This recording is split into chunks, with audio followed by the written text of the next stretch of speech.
পুরো পাড়ায় আজ চুলো জ্বলেছে। কেউ ক্ষুধার্ত ঘুমায়নি। সে মনে মনে বলল, আলহামদুলিল্লাহ, এটা সব তোমার রহমত, হে আল্লাহ। আয়েশা আবার রান্নাঘরে গেল, চুপচাপ আবার রুটি বানালো, ডাল গরম করল, তারপর একটি থালা সাজিয়ে ধীরে ধীরে শাশুড়ির কাছে নিয়ে গেল। নরম গলায় বলল, মা, খাবারটা খেয়ে নিন।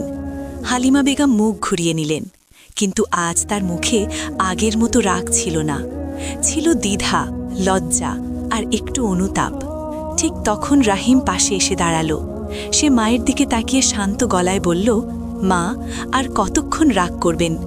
দেখলেন তো, এই খাবার নোংরা না, এই খাবার দিয়ে পুরো পাড়ার মানুষ পেট ভরে খেয়েছে। যে জিনিস মানুষকে বাঁচায় সেটা কি খারাপ হতে পারে?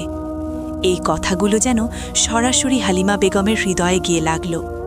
কিছুক্ষণ নীরবতা, তারপর ধীরে ধীরে হালিমা বেগম মাথা তুললেন। তার চোখে পানি জমে গেছে। তিনি আয়েশার দিকে তাকালেন, এই প্রথম ভালোভাবে। তার কাপা গলায় বললেন, বৌমা, আমি তোকে অনেক ভুল বুঝেছিলাম।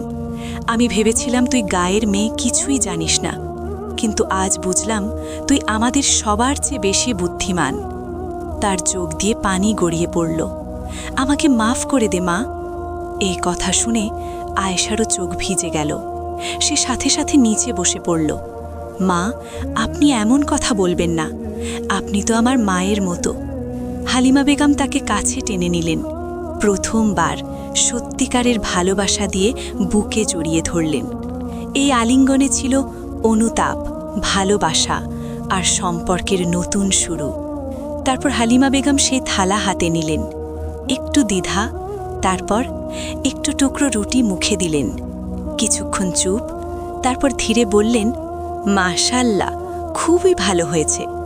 এই কথাটা শুনে আয়েশার মুখে হাসি ফুটে উঠল। সবাই একসাথে খেতে লাগল। ঘরে আবার হাসি ফিরে এলো। ছোট্ট মুনিয়া তার দাদির কোলে বসে খাচ্ছে। হালিমা বেগম নিজ হাতে তাকে খাওয়াচ্ছেন। আর একটু খা মা। এই দৃশ্য দেখে আয়েশার চোখে আনন্দের জল চলে এলো। আয়েশা শুধু নিজের পরিবারই বাঁচায়নি, পুরো সমাজকে সাহায্য করেছে। এরপর থেকে সব কিছু বদলে গেল। হালিমা বেগম নিজেই আয়েশার সাথে বসে নতুন নতুন পরিকল্পনা করতে লাগলেন। বৌমা, আমরা যদি বড় একটা ট্যাঙ্কি বানাই তাহলে আরও বেশি গ্যাস হবে না? আর যদি এই কাজটা অন্য গ্রামেও ছড়িয়ে দিই? রাহিমও পাশে বসে বলল, হ্যাঁ, আমরা এটা একটা কাজ হিসেবে শুরু করতে পারি, মানুষকে সাহায্যও হবে।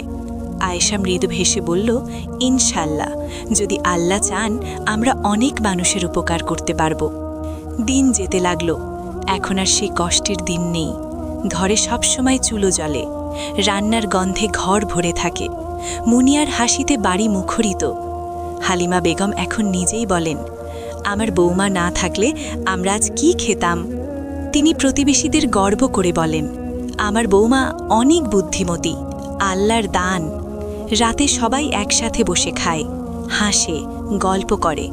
আয়েশা আকাশের দিকে তাকিয়ে চুপচাপ বলে, আলহামদুলিল্লাহ, তুমি আমাদের কখনো একা ছেড়ে দাওনি। আর এভাবেই ভালোবাসা, সম্মান আর আল্লাহর বরকতে তাদের সংসার সুখে শান্তিতে চলতে লাগল। আমরা যতই আধুনিক হই না কেন, আমাদের শিকড়, অভিজ্ঞতা আর পুরনো জ্ঞান সবচেয়ে বড় সম্পদ। এই গল্প আমাদের অনেক বড় শিক্ষা দেয়, ধৈর্য ও তাওয়াক্কুল। কঠিন সময় হতাশ না হয়ে আল্লাহর ওপর ভরসা রাখতে হবে, আর অহংকার না করা।